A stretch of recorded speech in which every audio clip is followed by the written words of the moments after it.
नमस्कार दोस्तों, बहुत ही बवाल मचाने वाला गाना आ रहा है जो कि गाना के नाम है दुल्हनिया दहेज वाली।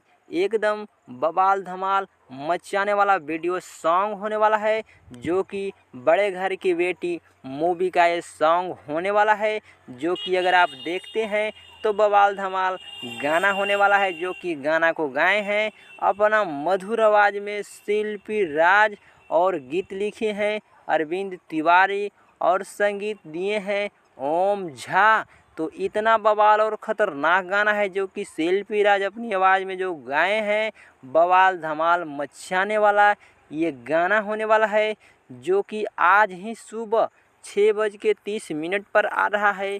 बवाल धमाल मचाने वाला वीडियो गाना है जो कि देख सकते हो दुल्हनिया दहेज वाली कैसे इसमें बवाल धमाल मचाती है। तो अगर इस वीडियो गाना को अगर आप देखना चाहते हैं तो B4U भोजपुरी के यूट्यूब चैनल पर ये गाना आ गया है, बवाल धमाल मचाना स्टार्ट कर दिया है।